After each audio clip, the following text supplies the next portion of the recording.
more for me as we get into game, Lyric.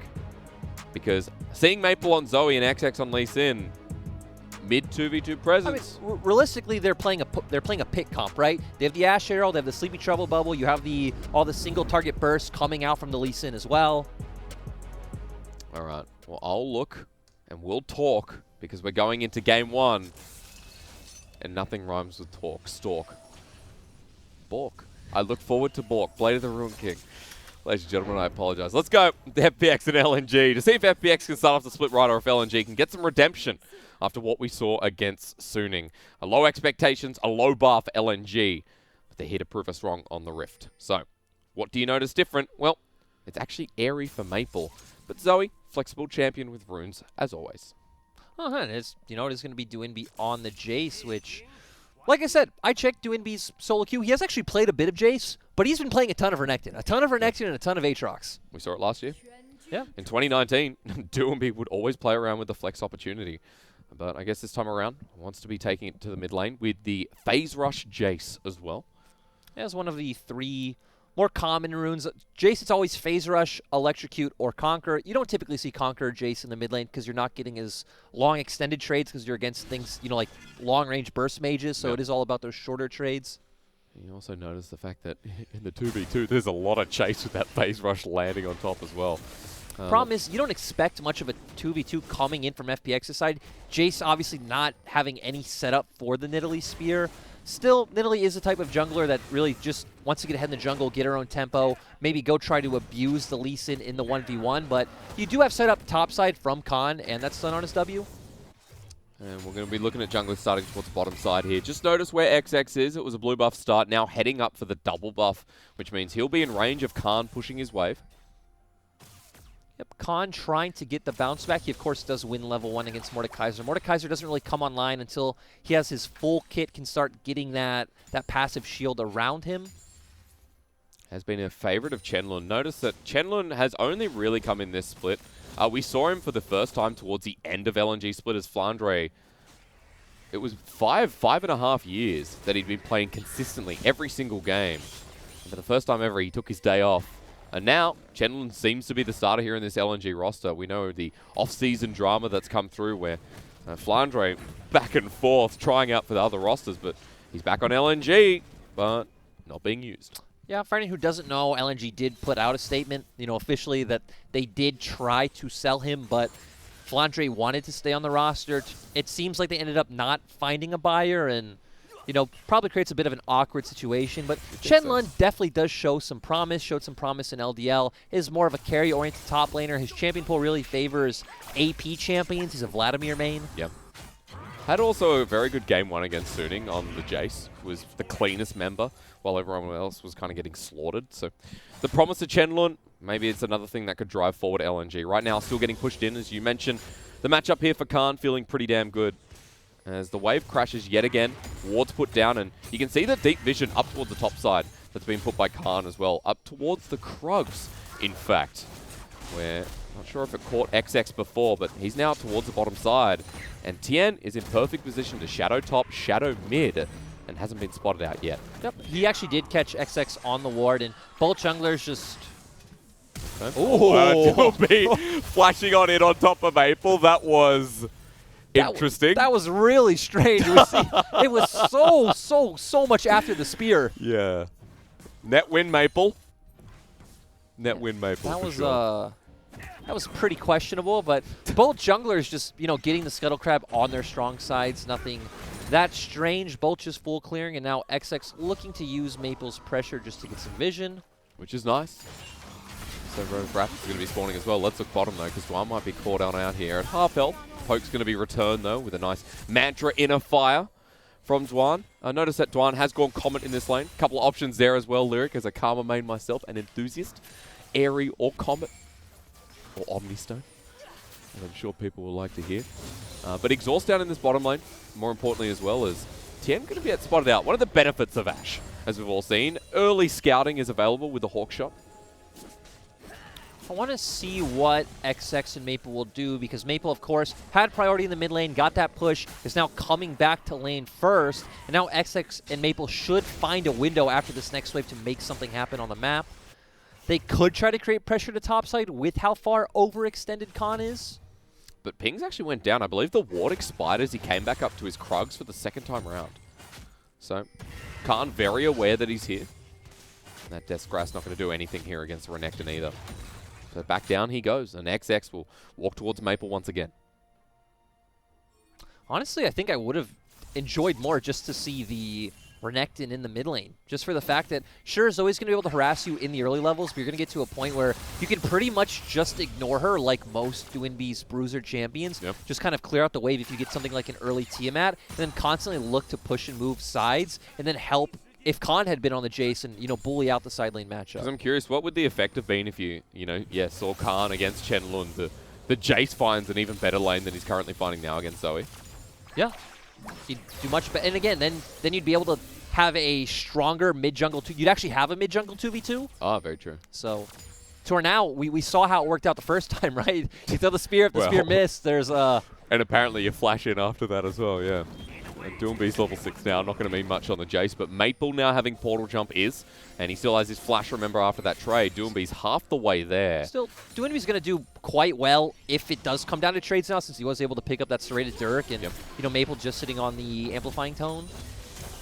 I know we're not seeing it on screen, but some good trades coming through from Duan as Tien once again was spotted out, heading towards that bottom side, and XX outside of the Drake, excuse me. We're going to butt heads a little bit here with the Cloud Rift starting. Cloud Drag. I want to see what FPX could even do, because again, you have no setup from your mid lane. He's just constantly getting pushed in from the fact that Maple just has to spam Paddle Star. You're probably in an alright position if LNG just decide to get on the objective first, because they don't actually have any engage yet without the fact that there's no Enchanted Crystal Arrow yet. Which team needs to force the most, if you're looking at the composition setup? Like, what team needs to control early objectives? To me, it's not even about who controls early objectives. Both comps need to be ahead in a sense, especially LNG FPXs, because if you're playing a poke comp, if you aren't able to be set in front of the tower with your vision set down, it's just going to give LNG so much room to engage on them. But again, LNG have the Enchanted Crystal Arrow, and you do have the insect type play that could come out from XX as well. There's a lot of CC combined as well. And let's not forget Chenlun's ulti, especially if we're talking in front of objectives, as XX is stealing this one away while the trade is for Tien to get more priority in the top side, start a bit more with the vertical jungling up towards Khan. Khan is completely just dominating this matchup, right? He's 20 CS ahead. You'd expect it to even up a bit because Chenlun is catching that wave now. And they can't even necessarily look for a dive because Chenlun's level 7 does have that Death Realm. Yep. So I kind of expect us to be at this point for a while where it's going to be both teams just abusing around their winning lanes. LNG will always have the option if they want to rotate their bot lane up first and start a Herald. I guess the bonus is with Tien in this top side, if he has mana, he can throw a spear, poke him down, and then even if Khan gets put in the Death Realm, the damage is already done. We're speaking of damage because Rift Herald also has been started here with Doinby behind him, but pings are going down, LNG willing to contest. Yeah, but LNG's coming so late. We just finally see their bot lane start roaming up. Maple has a Proto Belt though. That's nice. Might be able to abuse. No, I don't think it does anything. Okay. Oh, it does something! Lyric! Sir, you are wrong. It does everything. What a steal. Yeah, I'm sorry. That was absolutely beautiful coming out from Maple, but I don't know. I don't know what to say I love about that. how how the Proto Belt stole the Rift Herald, and now he picks up the Smite as well. So the invade comes through, and LNG on top of that stolen objective. Now with the blue buff, they continue forward as Chris looks for the engagement with the Zenith Blade. Maybe too long. Has LNG stayed in this jungle with a kickback. Re-engage comes through, but it's already first blood. Given over to Doinby as the arrow, a bit late as well. I mean, we just see FPX's composition is just damage on top of damage on top of damage, right? You have a whole carry, top, jungle, mid, and AD carry, so if you get your hands on anyone, they're just going to be bursted out so quickly. I mean, same goes for LNG, though, right? Yeah. You already talked about the CC chain that's on that team, but if they're ever grouped up as 4, you can expect any member of FPX to just be deleted since the fact that they don't really have a true tank. This first game does feel like whoever fires first and lands everything wins, right? And that's the thing, because it's kind of funny that we've set up that both compositions are kind of strange, and they're not as straightforward as a lot of the typical, LPL front-to-back teamfight comps or 1-3-1 comps or pick comps. There's a lot of kind of moving parts. They're both dependent on hitting skill shots. And that's really who's going to come out ahead. Who can play through their winning side better, get the vision, sit down, and then hit those skill shots. And I will say, even after the start and the steal from Maple, we now look towards Doomby in the mid lane, who picked up that late first blood, who has the Umbral Glaive, and if he hits first, it's going to hurt so many members on the side of LNG. A small gold lead here to kick things off as well for FPX, in the form of about 1,400 at the 10-minute mark. And remember, we got another Dragon coming up with Ocean, but LNG are going to pause me as XX a bit wide on the yeah, I feel like XX threw that out a bit too early as well. Threw it wide. We could have seen Maple try to hit that Sleepy Trouble bubble. Who do you favor here? Rift Herald, of course, going to get a better charge towards the bottom lane, shared between Light and Dwan. I also believe XX got a little bit of that as well as he swipes, picks up another. So that's 4 plates for the bottom side of LNG. But at the same time, you've gotten 2 plates mid, you have 1 plate top and 1 plate bot as well, so it's actually exactly even, right? 4 plates for 4 plates. Didn't really diminish the gold lead either. It's still about 1,400 gold on the side of FPX after a minute's gone by. We do still see that CS lead in the top lane, and the wave is actually now going to be on Khan's side. And Khan already finishing his Black Cleaver super early, so Shenlun's still going to be in trouble. Yeah, he's going for the Ninja Tabi himself there with a Kindle Gem for a bit of cooldown reduction. But Khan, you were talking about the individual plates throughout each lane. He's ready for his next one. As over the wall goes Tien. XX is nowhere near as strong as this Nidalee with a 20 CS lead. And do not get hit by that spear, you will die. And he's going to lose this camp as well. And these are the kind of plays that FPX really needs to make, right? You're playing around your solo lane pressure, but you can't look for a dive on the Mordekaiser. You can go force out the Lee Sin, try to steal the camp. But finally, we're at a place where Doinby can start abusing this matchup. Since you pointed out earlier, he finished his Umbral Glaive, and the straight-up 1v1 trades will come out ahead of Zoe. He also has an easy time avoiding that Sleepy Trouble bubble from his phase rush. And also remember that he was on that Umbral Glaive as he got back to the lane, then picked up the 3 bits of turret plating as well. So right now, Doinby will be sitting on a bit of gold as Khan has come on in to give us the surprise. Flash over the wall, the commitment there. And this time around, the Doinby flash works out better. Easy kill for FPX to make number 2. And we've talked a bit about both comps and how they move forward. I do still slightly favor FPX's for the fact that you have this Ezreal who's going to become, you know, an unkillable monster, and you just have no reliable lockdown on the side of LNG. Yeah. So, sure, even if we get to a place where there's a front-to-back team fight, and maybe champions like Renekton and Jay start falling off, right? You're still going to have this Ezreal. It's going to become a menace as long as the other 4 are serving as kind of like meat shields in front of him. I believe LWX will have enough damage to get the work done.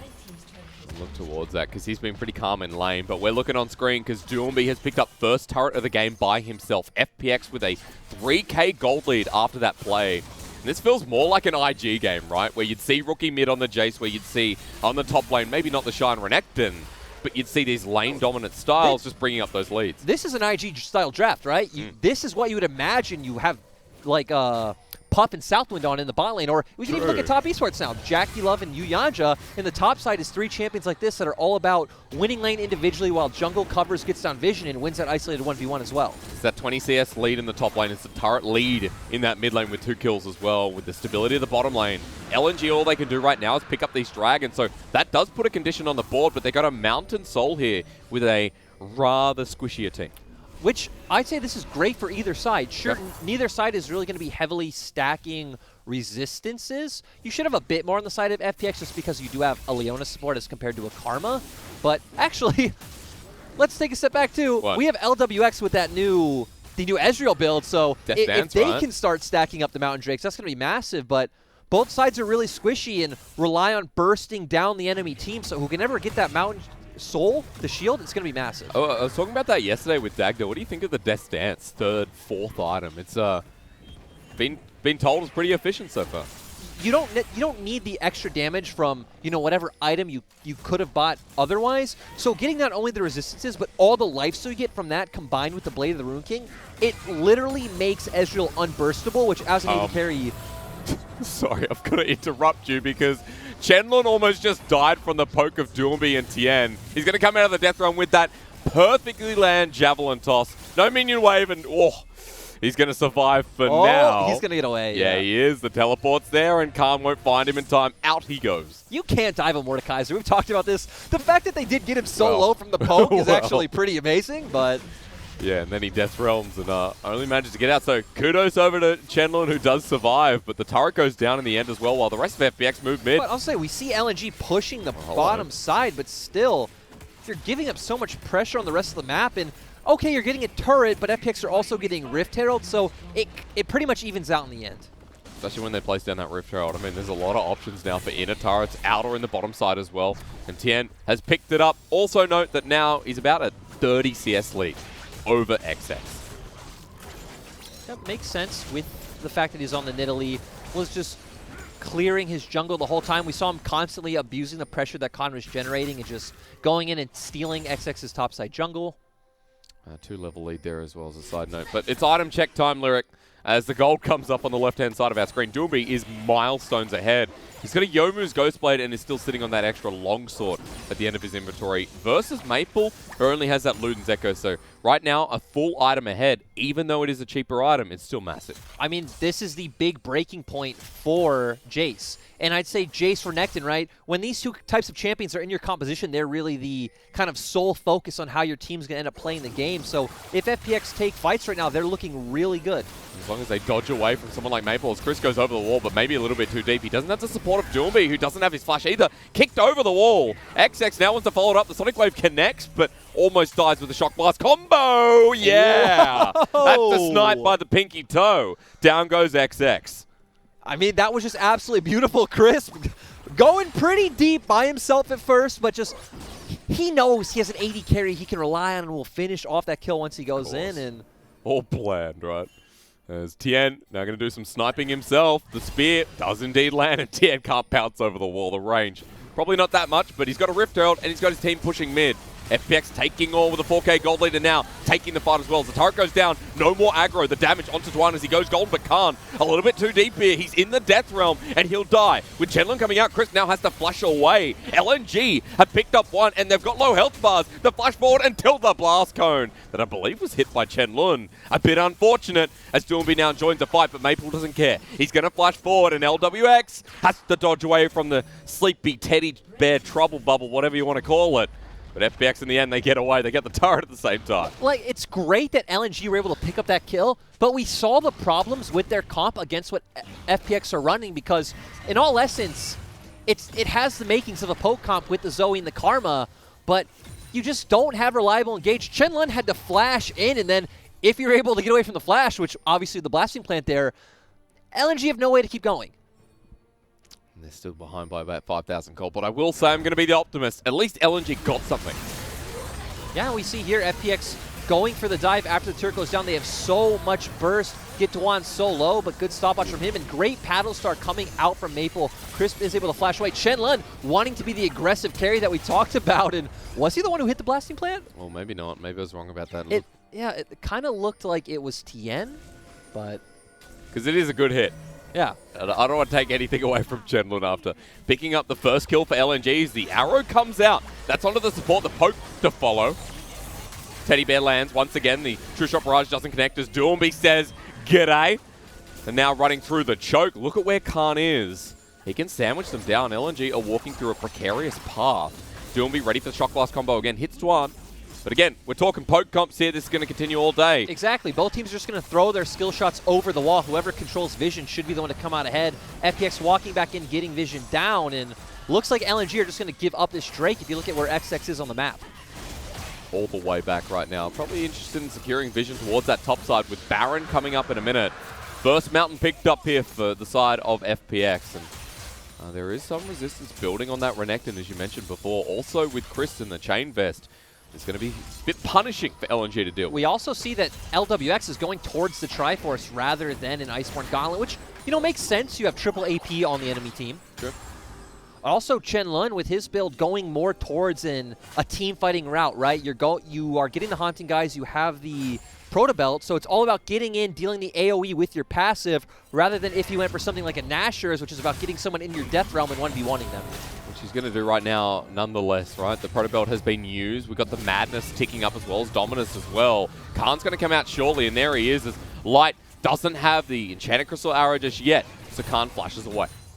I'd also love to see Chenlun pick up a Bramble Vest and Yep. play more of a frontline role with how this game is going. We'll see what that cloth armor turns into, because we've seen a lot of Seeker's arm guard for the Mordekaisers to sit on. Not sure how long he's had that one there for. Now FPX just pushing out mid-wave. They're making their way towards top. They have vision down in that jungle, and this should just be a free turret. Already 5k gold up. Chenica Slara onto Doombeat. Maple looks for the poke, but he lands drop over. Yeah, the minions are kind of blocked him a little bit there as Chris does the same. Lyric, what's wrong? I mean, the minions was the depressing part, but that was your hands in the air. We see how unreliable this is. Yeah.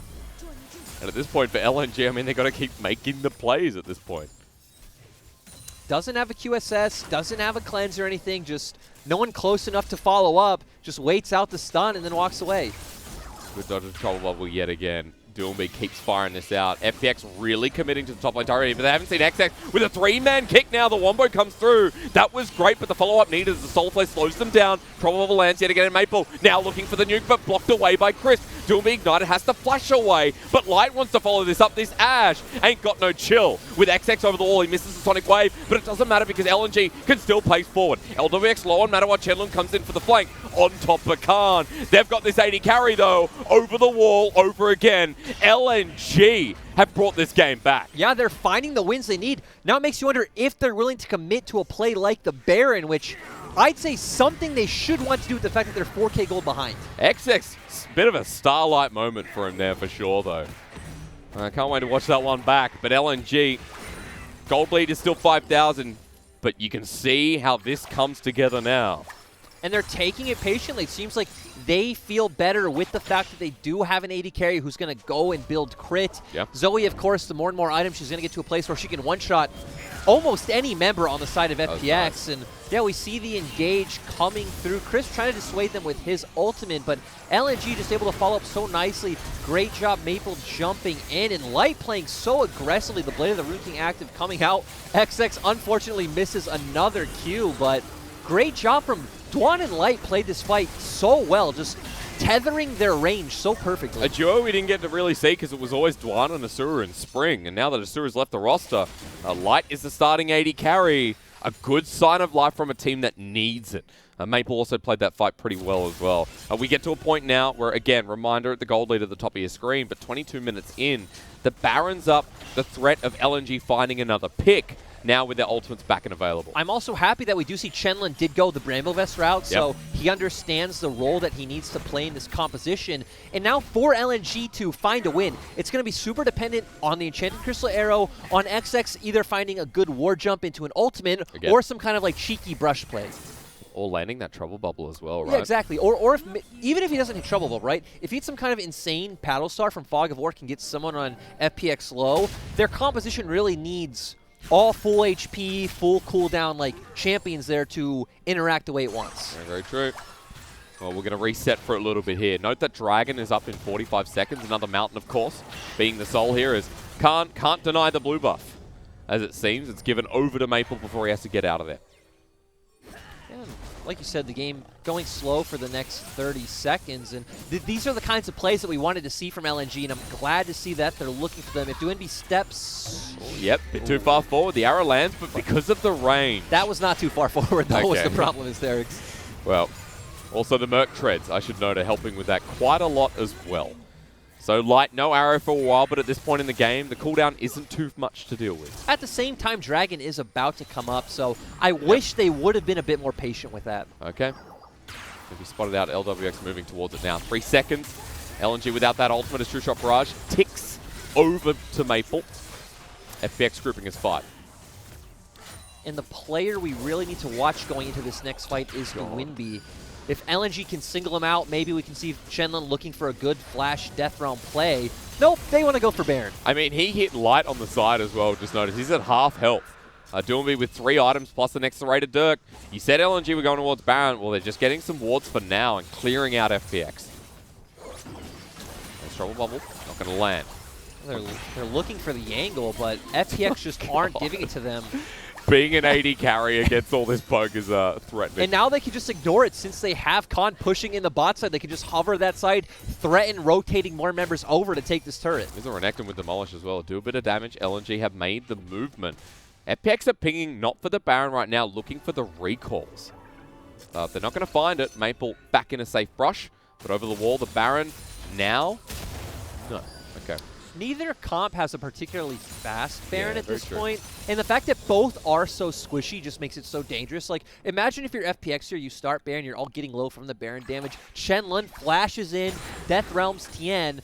XX is on Lee Sin, who has that execute on his Q, can easily steal away the Baron. Yeah. Just not really a good option for either team. That's why they, you know, hire you for the big statements, right? Imagine if it was just me here casting.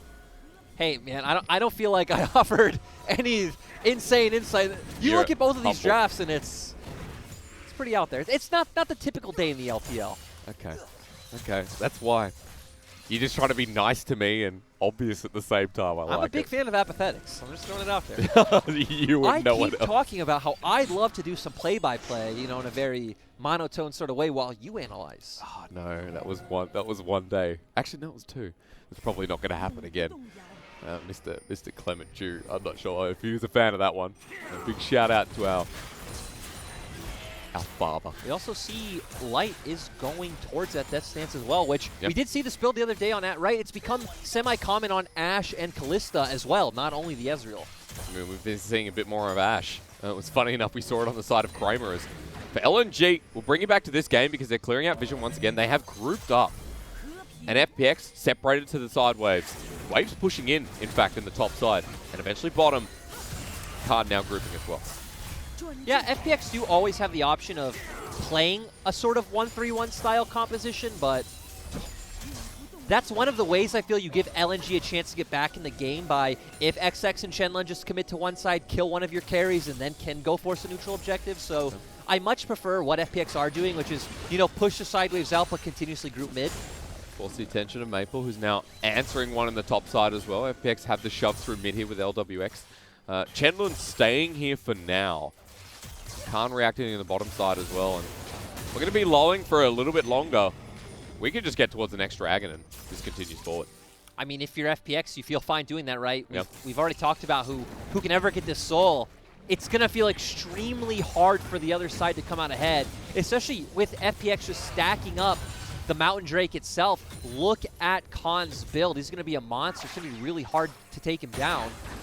With the double mountains already, that Warden's Mail is going to give it a little bit extra on top. And we have QSS on LWX. We see the Edge of Night coming out for Duimbi. Locking them down with any of your already scarce CC options is going to be really hard. He's on his Hourglass there if you even do lock down Tien. So your options right now are locked down Crisp or Khan. Who has a Stone Plate, and the other one has a Warden's Mail. So and they both have Merc Treads. Yeah. We used our brains this game. Also note that the cloth bags are still on Tien. It's 28 minutes in the game and he still has tier 1 boots. Do you approve? Do you care? I think it's fine. The fact getting that Athene's finished and getting those nice heals is great. And you just mentioned the Zhonya's, right? How impactful it's going to be against the options that LNG has and how they need to find a win in this game. We saw the Athenes before, by the way. It was onto, I believe, LWX in one of the last fights. The healing was quite obnoxious. Yeah, exactly. I think a lot of people forget about that item because there aren't too many champions that build it, but Karma support does. I just noticed Dwan has actually gone for that as well. We've seen a lot of Shirelias recently on our mage slash, I guess, our Thresh support. But going for the Athenes first, with Light now finishing the Death Dance as his third item. A lot of lifesteal going to be available here, so get ready for a Light potential carry if the next fight gets a bit close range. And again, the name of the game for FPX is just kite out these engages. You kite out the Enchanted Crystal Arrow as well as the Sleepy Trouble Bubble. You just keep throwing that poke in return, and look what that does. There we go. I guess it stops there for now, though, but at the very least for FPX, that might have just secured themselves Mount. It just needs to stop there. You don't need to do any more. You get them to half HP, you go into the Dragon, they try to come back, you throw it out again. And then Duimbi's going to turn around in a second, this level 16 Jace. Get ready. He's going to hit that brush. And good dodge away from LNG, but the Dragon already gone. Versus 3, Chris now going in for the engage. Solar Flare in the choke as well. LNG should not have walked in here, but Shenlong into the Death Realm. He'll take Chris, but at this point in time, FPX say, come to daddy. Over the wall he flushes, but Khan ready to slice and dice. Thank you for the kill. Thank you for Baron, essentially after getting 2. And I understand why he pulled in Chris, but even that's a terrible option because even if you kill Chris, you're dead. You're 100% dead being in the middle of their team. So great play from FPX. And another thing I want to highlight is how LNG has stuck around. Like, look at the sideways. FPX have done such a great job of making sure they're constantly pushing out when they're looking for these objectives. As we're now going to look towards the fight as Dwan is just dead. Doomy over the wall. But we don't want to see that. The cameraman is tilted. He's fallen. The double kill goes over to Doomy. And as we return to the Baron, I'm sorry. I think our cameraman was not expecting that, as FPX will pick up the purple worm and a 10k gold lead. And now think about it, Hysterics. Jace, Ezreal, Nidalee sitting in front of your turret with a Baron buff. Pretty obnoxious to deal with if it wasn't already. And a Mountain Soul to probably put the icing on the cake in 3 minutes 45. Yeah, and FPX now just... They could play through, I'd want to see them play through 2 lanes, not necessarily 3. You can set up that 3rd lane for a push, but again, you have power in numbers. You're not giving LNG any openings to get on top of you. Maybe Dwan was the observer. Maybe we had Dwan doing observing. He died. Camera tilted away, and the mouse just fell to the side. We've got FPX pushing down mid here. We've got 4 members with the TP used by Khan in the bottom side. Keep your eyes on XX, so he's looking for the flank. That's the ultimate onto Chris. Light starting to hit pretty hard here as the kick goes back. It's onto Doomby. They've caught him out of position. FPX have walked down mid confidently. The True Shot rush to try and get the kill on the backside of Khan now joins in. The problem is FPX are still so far ahead that great play from LNG meant nothing. Yeah, and you saw Maple got chunked out so low right at the start of that fight. And again, LNG drafted this pick comp, but it's so unreliable. It feels so hard to execute against what FPX have done. They kite out the engage well. They come back in, and they should be able to get 2 inhibitors. At the very least. First one goes down. They're consistent on pushing mid. Light's still here. You have to say that Light and Dwan still standing is kind of reminiscent of this game in the past couple of fights. We won't be able to defend the 2nd inhibitor, but to defend the game, that should be possible. Light moving forward. Good little fancy feat here as he chases after to clear the wave, but that'll be that. Look at Khan's build. Khan can just stand in front of him, let them free hit him, and it's going to do absolutely nothing. The Renekton has scaled, Lyric. When you're that far ahead, you scale, huh? Well, I don't know if that's how it works. No, but I'll leave it at that. Minute left on the Baron. They've achieved what they needed to. Oh, I will watch this nuke again. Even further, so yeah, just completely takes out Dwan and then Flash. This was a great Flash, unlike that earlier one. Gets all the damage down, and they've just drafted this kind of nuke comp that you throw out all your abilities. If they all hit, the HP bars go from 100 to 0. Now, I'm not going to ask you how LNG come back in, because frankly, this one's done. But I really want to see a Mountain Soul on this team. It's up in a minute and a half, so we could get there, but FPX are posturing pretty aggressively. We already see Crisp looking for the pick, and with LWX and Dwinby on the way, I think FPX are just going to look to find a fight and end. We could. The poke's still coming out. It was Dwinby who chunks out XX once again. I will say, from LNG, we did get some sparks flying, but it felt a little bit too late in this game one. Something we'll definitely discuss after this one. But FPX now on the top side. Baron buff has expired as of now as Light gets an arrow again and onto LWX, does some damage. He's kiting around nicely, dodging the poke, but into the backline. Chris finds his way once again, but will drop a little bit too deep as Light does survive. But Genlord and XX get poked down, and again, that's how it works. Chris, there's no reason to do that. You have inhibitor down in mid and bot. You could just take this more patiently, wait for LNG to have to spread across the map, but I guess when you're 10k gold ahead, you have the triple mountains. You feel the confidence. You're having the fun, so why not? Do whatever, that's right. Chris doesn't care. He's died more than everyone combined. Maybe Chris was like you, and he wants to see the Mountain Soul as well. Yeah, okay. So Chris, a man after my own heart. 15 seconds. Here we go. Imagine Khan now. He's not on level. And he's going towards a Thornmail next. Oppressive. Every time I just keep watching Doomby's poke.